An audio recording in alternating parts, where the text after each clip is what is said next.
हाय, good evening friends. लक्ष द्या फक्त. आज मी तुम्हाला निगेटिव्ह आणि अफर्मेटिव्ह हा जो काइंड आहे, हा जो प्रकार आहे ग्रामरचा, तो शिकवणार आहे.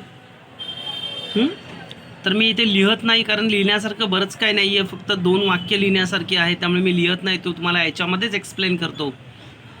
For English medium 10th and 12th. Listen carefully. See, you have to know in Marathi ना.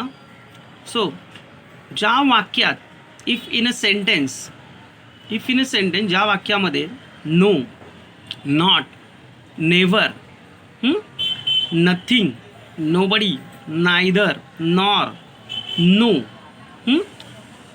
वन, नो वन, नोन हे शब्द येतात ना, त्या वाक्याला निगेटिव्ह म्हणतात. If in a sentence there have words of not, no, never, nothing, nobody, neither, nor, no one, none, हे words असतात ना, that is called a negative sentence. Okay. Then affirmative sentence. Listen, affirmative sentence ज्या वाक्यामध्ये no, not, never, nothing, nobody म्हणजे वरचे जे शब्द नसतात ना, नसतात, इथे असतात आहे बघा. There have, there have and there have not हे शब्द नसतात, त्या वाक्याला अफर्मेटिव्ह असं म्हणतात. हा सुद्धा 1 मार्काला प्रश्न येतो. अफर्मेटिव्हचं निगेटिव्ह करा, निगेटिव्हचं अफर्मेटिव्ह करा. ओके. तुम्हाला अफर्मेटिव्ह सेंटेन्स दिलेलं असतं अँड ब्रॅकेटमध्ये तुम्हाला काय दिलेलं असतं, use negative, make negative sentence किंवा मेक अफर्मेटिव्ह सेंटेन्स. तर आपल्याला कसं करायचं, सी दिस चार्ट. हा तुम्हाला सगळ्यांना लिहून घ्यायचा आहे. हे पण सगळ्यांना तुम्हाला लिहून घ्यायचं. बघा, तुमच्यासमोरच व्हिडिओ आहे, त्यामुळे तुमच्याकडे बराच वेळ व्हिडिओ आहे, त्यामुळे तुम्ही लिहून घेऊ शकता तेवढ्या टायमिंगमध्ये. Okay. Negative sentence and affirmative sentence. निगेटिव्हमध्ये कोणकोणते वर्ड्स येतात, which words have coming for a negative sentence. Okay. Not, can not, could not. Is this word is not, is it a negative sentence. And is this word coming from affirmative sentence. बघा, हे affirmative सेंटेन्समध्ये येतात. Opposite, be, unable to, as well as, both, and हे सगळं लिहून घ्यायचं. हे chart तुम्हाला सगळा कंप्लीट लिहून घ्यायचं आहे. हा बघा, हा पूर्ण चार्ट हा तुमच्या समोरच आहे. बघा, मी पूर्ण दाखवतो. अजून 2 मिनटं वाटल्यास ठेवतो. तुम्ही पॉज करा व्हिडिओ आणि तसाच्या तसा बघण्याचा प्रयत्न करा. See this one. ओके. बघा, क्लिअरली दिसतोय तुम्हाला. अजून वाटल्यास क्लिअर करतो मी. क्लिअर दिसतोय बघा, टोटल क्लिअर दिसतोय. हा पूर्ण चार्ट पॉज करून तुम्ही लिहून घ्यायचा आहे. आता वाक्यामध्ये चेंजेस कसे होतात, how to changes in make in sentence. See, let's first sentence. There is a no room anywhere. This sentence is a negative because there have a no in a sentence. बरं ना. There is a no room anywhere. बरं ना. इथे एकही room नाही. बघा, आता no म्हणजे इथे बघा नो दिलेला आहे. 1, 2, 3, 4. There are 4, 1, 2, 3, 4. बरं ना. आता याच्यातला एक शब्द वापरायचा आहे सेंटेन्स शिवाय. देर इज अ विदाउट रूम. बघा, याच्यातला कुठलाही वाक्य, देर is a without room anywhere. बघा, वाक्य तसंच्या तसं लिहिलं आहे, फक्त नोमध्ये चेंजेस केलेला आहे. You are no very well that नोमध्ये फक्त चेंज केलेला आहे. बघा, या नोच्या ऐवजी काय टाकलं त्याने, हार्डली एनी टाकलं आहे. Okay. So there is a free from room, free from किंवा लेस रूम, एनीवेअर. तुम्ही काहीही टाकू शकता. तुम्ही असं समजू नका की, पण एक लक्षात घ्या, वाक्य वाचा पहिलं आणि त्याच्यानुसार टाका. काही टाकू शकता म्हणजे तुम्ही कधी कधी वाक्यामध्ये कधी फरक असतो. आपल्याला एक योग्य ते तिथे वर्ड टाकायचा असतो आणि मी तुम्हाला सांगितलं काही टाका, तर तसं नका करूत. शक्यतो काय करा माहिती आहे, वाक्य वाचा आणि तिथे पर्टिक्युलरली कोणता शब्द परफेक्ट बसेल, तो परफेक्ट बसणारा शब्द फक्त तिथे टाकायचा. बघा, चेंजेस काहीच नाही, फक्त त्या शब्दांऐवजी ते शब्द टाकायचे आहेत. बघा, हार्डली एनी रूम एनीवेअर हे अफर्मेटिव्हचं वाक्य म्हणजे होकारार्थी वाक्य. Then second sentence, he no longer went horse riding. आता नो काय ते काय बघा, ही हार्डली वेंट, बघा ना, he hardly went horse riding any longer. बघा, he hardly went horse riding any longer. Okay. आता इथे पण अशा पद्धतीत टाकलेलं. बघा, वाक्याची रचना त्यांनी थोडीशी बदलली आहे होकारार्थी वाक्य करत असताना. नोन बघा, आता नोन इथे कुठे शब्द आहे बघा, इथे तुम्हाला कुठे दिसतोय नोन, दिसतंय नोन म्हणजे नो वन, हा बघा हा. आता याच्याऐवजी आपण इथे काय काढलं, हार्डली एनीवन लिहिलं बघा. नो वन म्हणजे हार्डली एनीवन, मग त्याच्याऐवजी फक्त hardly anyone dare to advise the king. Okay. आता कधी कधी काय काय मुलं आहेत ना काय करतात माहिती आहे का, आता बघा सर मग हे वाक्य कसं आलं, इथे बघा 2-2 चेंज केलेत. त्यांनी काय केलं, वाक्यामध्ये बदल नाही केला आहे, फक्त हार्डली एनी टाकला आहे, पण तो एक पर्टिक्युलर प्लेसला टाकला आहे, म्हणजे एक योग्य त्या ठिकाणी टाकला आहे की वाक्याचा अर्थ बदलू नये म्हणून हा अशा पद्धतीत हा टाकलेला आहे. समजलं. Hardly Wien. देन समजलं तुम्हाला, वाक्य समजतंय ना. The houses nowadays are not environment friendly. That is a negative sentence. हा बघा, see properly, that is a negative sentence. आता इथे कसं केलं बघा, the houses nowadays are not. आता इथे नॉट बघा, इथे कुठे, हा बघा इथे पहिलाच आहे. Okay, not. तर नॉटच्या ऐवजी आपण काय लिहिलं आहे, अपोजिट टाकलं आहे. काय टाकलं, अपोजिट, पण इथे अपोजिट टाकलं नाही आहे. अपोजिट म्हणजे याच्या विरुद्ध, म्हणजे वाक्याच्या विरुद्ध टाकायचं आपल्याला. बघा आता वाक्य लक्षात घ्या. The house nowadays are not environment friendly. त्या घरातलं वातावरण आता एवढं फ्रेंडली नाही आहे. बघा आता तिथे, आता तुम्हाला होकारार्थी वाक्य करायचं आहे, मग तुमच्या मनाने सुद्धा आता इथे अपोजिट हा शब्द वापरायचा नाही, डायरेक्ट त्याच्या अपोजिट करायचं आहे.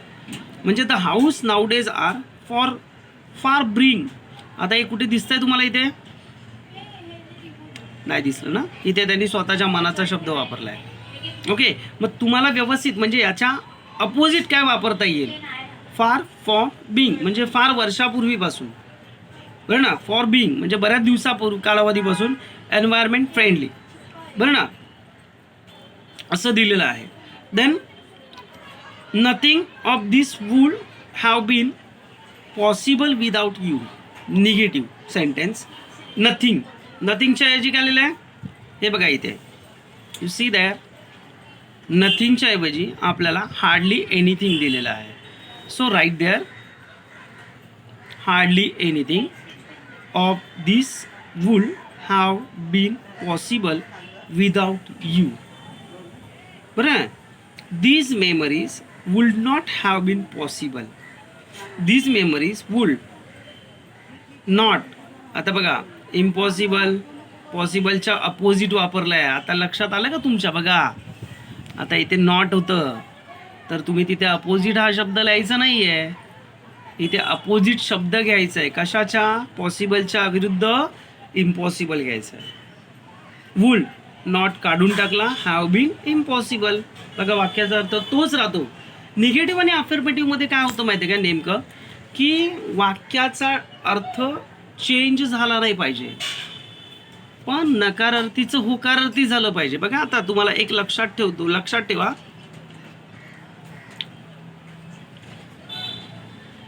आता हे वाक्य लक्षात घ्या, मी तुम्हाला समजावून सांगतो म्हणजे तुमच्या लक्षात येईल. बघा, these memories would not have been possible. त्या आठवणी शक्यच नाही आहेत असा याचा अर्थ होतो. These memories would not have been possible, त्या आठवणी शक्यच नाही आहेत, बरं ना. मग इथे काय लिहिलं बघा, दीज मेमरी, आता इथे शक्य आहे बघा, शक्य आहेत, शक्यच नाहीत असं लिहिलं आहे, शक्यच नाही आहेत. These memories would have been impossible म्हणजेच त्या काय आहेत, अशक्य आहेत ना. मग तिथे शक्यच्या विरुद्ध अशक्य, पॉसिबलच्या अपोजिट काय, इम्पॉसिबल आहे. म्हणजेच काय, these memories would have been impossible म्हणजेच त्या आठवणी शक्य नाहीत. शक्य नाहीत म्हणजेच काय, इम्पॉसिबल. बघा वाक्याचा अर्थ बदलला नाही. देर is a not change in the meaning of sentence, but there have a opposite thing, बरं ना. तिथे अपोजिट गोष्टी आल्यामुळे काय झालंय, तुम्हाला वाक्य तेच आहे पण वाक्याचा अर्थ बदलला नाही. देर have a 2 types sentence, negative and affirmative, but not change in a sentence.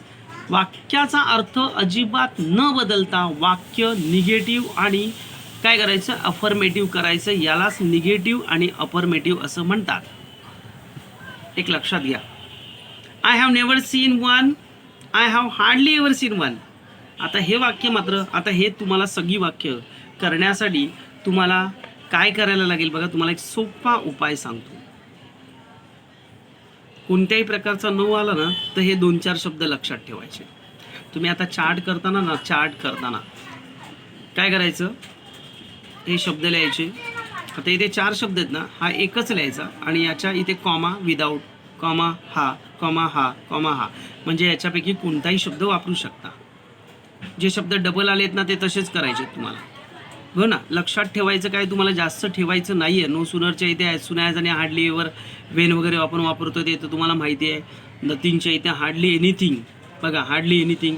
No वनच्या इथे हार्डली हा शब्द मोस्ट ऑफ वापरला इथे बघा. No, nobody, no one, nothing, no never याच्या इथे हार्डली हा शब्द वापरला आहे. नो बडी म्हणजे एनी, एनीबडी. वन म्हणजे एनी वन, नथिंग म्हणजे एनिथिंग, नेवर म्हणजे ऑलवेज.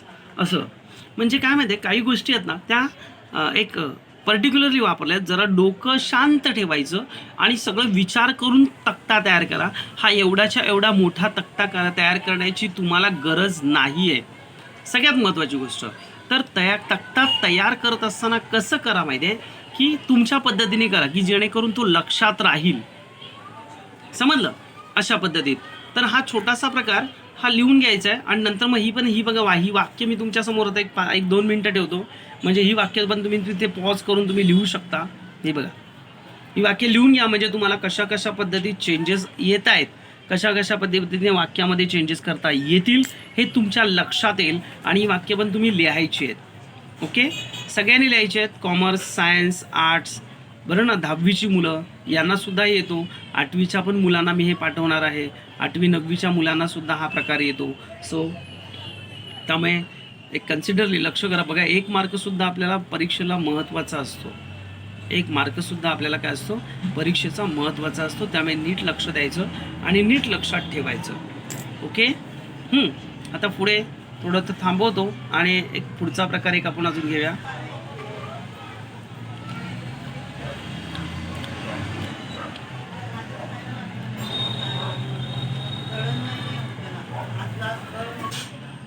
बघा, 1 मार्काचा प्रकार, परत 1 मार्काचा प्रकार. बघा, सेंटेन्सेस ज्याला बोलतो. बरीच मुलं कन्फ्यूज होतात, बरीच मुलं गोंधळतात परीक्षेला ज्यावेळेस ब्रॅकेटमध्ये हा शब्द येतो किंवा हा येतो, ट्रान्सफॉर्मेशन. Transformation for words.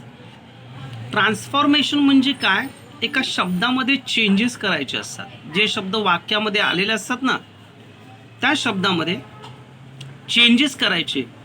म्हणजे काय करायचं बघा, आतापर्यंत आपण हे शिकलो पण, बटचं वाक्य आपण शिकलो. बट काढायचा, त्याच्याऐवजी काय टाकायचं, दो. हे आपण सगळे छोटे प्रकार बहुतेक बघितलेत. म्हणजे याच्यासाठी आपल्याला सेपरेट असं ग्रामर घ्यायची गरज नाही आहे. जर वाक्यामध्ये देन आला असेल तर त्याच्याऐवजी व्हेन टाकायचा. हे शब्द काढून टाकायचे शब्द आहेत. तुम्हाला सांगितलं ना, वर्ड ट्रान्सफॉर्मेशन म्हणजे लगेच मुलं कन्फ्यूज होतात. अरे नेमकं काय करायचं म्हणजे काय माहिती आहे, ते शब्द काढून टाकायचे आणि त्याच्यामध्ये बदल करायचा असतो. पण हे शब्द शोधायला लागतात तुम्हाला त्या ह्याच्यामध्ये, त्या वाक्यामध्ये शोधायला लागतात हे शब्द, बरं ना. आता बघा, when, at once, at the time, instantly, immediately, just as, suddenly, almost, at almost हे शब्द काढून टाकायचे आणि त्याच्याऐवजी हे शब्द वापरायचे असतात. As soon as, no sooner than किंवा हार्डली वेन. आता हे आपल्याला माहिती होतं का, नाही. आपण याचे प्रकार पण बघितले. नो सूनर आपण शिकलो, ॲज सून ॲज आपण शिकलो, हार्डली वन शिकलो. पण हे डीपली शिकलो आपण, की त्याच्यानंतर काय वापरायचं, हे शब्द वापरून त्याच्यानंतर काय वापरायचं हे आपण शिकलो. पण कधी तुम्हाला फक्त ट्रान्सफॉर्मेशन हा शब्द दिलेला असतो ब्रॅकेटमध्ये, तेव्हा मात्र तुम्हाला हे शब्द काढून टाकायला लागतात. नाही, इथे फक्त हे शब्द वापरायला लागतात वाक्यामध्ये, बाकी कुठेही चेंज करायला लागत नाही. इटच्या ऐवजी वीच वापरायचं. आता हा तक्ता पण तुम्हाला त्याच्यासोबतच लिहून घ्यायचा आहे. मगाशी तो तक्तासुद्धा मी तुम्हाला पाठवला म्हणजे याच्यामध्येच एक तुम्हाला 2 मिनिटासाठी तो स्तब्ध करून ठेवलेला होता, स्टडी ठेवलेला होता मी. त्यामुळे तो सुद्धा तुम्ही लिहू शकता, लिहायचा आहे ग्रामरचा एक पार्ट म्हणून. समजलं. हा बघा, आता पण मी तुम्हाला पूर्णपणे दाखवतोय. हा तक्ता तुम्हाला लिहायचा आहे, ठीक आहे. बघा, हे चेंजेस, रिमुव्हिंग वर्ड म्हणजे काढून टाकायचे शब्द आणि वापरायचे शब्द म्हणजे युजिंग वर्ड्स. एक 2 मिनटं मी तसाच धरतो, जेणेकरून 1 मिनटं तसाच धरतो, जेणेकरून तुम्हाला तो लिहायला नंतर त्रास होणार नाही. समजलं? हा तक्ता आपल्याला लिहायचा आहे. बरोबर आहे. आज फक्त हा आपण एक 15 मिनटाचा व्हिडिओ मी तुम्हाला पाठवणार आहे. बरोबर आहे. आणि त्याच्यानंतर आज 15 मिनटाचा फक्त हा व्हिडिओ तुम्हाला मी पाठवणार आहे, सेंड करणार आहे. का तर ह्याच्याबरोबर तुम्हाला ग्रामर, आजचा तुमचा लेक्चर झालेलाच आहे, पण त्याच्याबरोबर ग्रामर म्हणून हा एक 15 मिनटाचा लेक्चर होता. पुढल्या वेळेस आपण सेंटेन्सचे प्रकार बघणार आहोत. सिम्पल सेंटेन्स म्हणा, कशा कशा पद्धतीने वापरले जातात ते प्रकार आपण सगळे बघणार आहोत. ओके. आजचा दिवस आपण इथेच थांबूया. ग्रामरचं हे छोटंसंच एक भाग आपण शिकवले, 2 भाग छोटेसे म्हणजे शिकवले, म्हणजे सांगितले फक्त तुम्हाला, ते समजणे पण महत्त्वाचं असतं. ठीक आहे. बाय. थँक्यू.